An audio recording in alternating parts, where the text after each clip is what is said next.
Today I want to share 5 must-haves to scale a business without heroic effort. Hi, I'm Steve Ruqus, Coach Advisor and Transformational COO at the Catalyst Business Consulting Group. If there is one consistent theme that I've noticed being in and around businesses for 40 plus years, it's the vast majority of businesses fall in love with their solution, and when they do, they fail to see changes in the market soon enough to avoid disruption. Now, back before the technology age, persistence and monopoly were actually considered strengths because changes happened slowly and innovation was expensive and not everybody could afford it. Then advances in technology changed all that. Disruption has become the new norm. Now anyone can start a business in their garage and take market share from even the largest businesses on the planet. Flexibility, adaptability, and speed have become must-haves like the ante in a high-stakes poker game. Companies like Kodak, Blockbuster, and Toys R Us learned the hard way. And not so long ago, companies like Apple, General Motors, and Microsoft faltered. Why? Confirmation bias. It's the voice inside your head that convinces you to try again after a failure. It's an asset in the early stage of a business, but it becomes a liability when it convinces leadership to keep trying the same strategy too long, even though there's evidence to the contrary. See Kodak, Blockbuster, and Toys R Us. So you can't be complacent.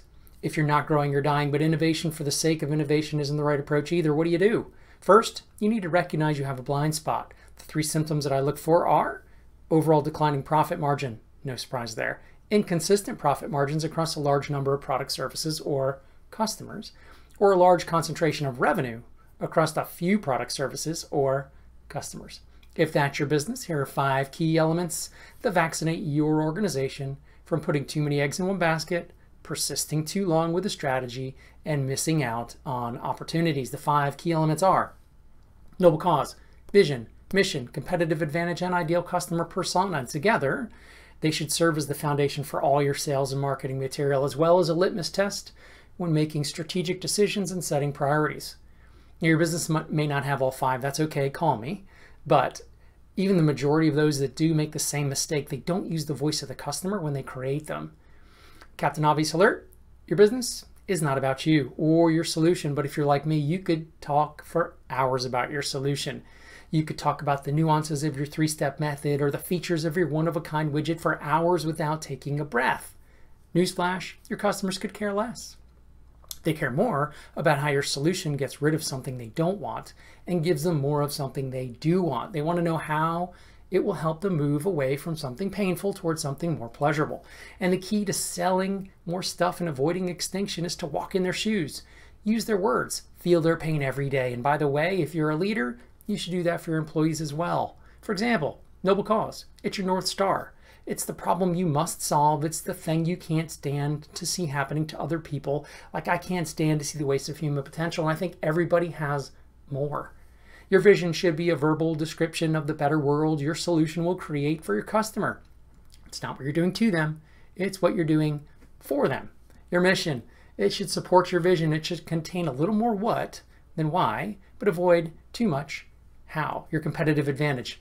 It's what your customer would say if you asked them why they picked you over your competition.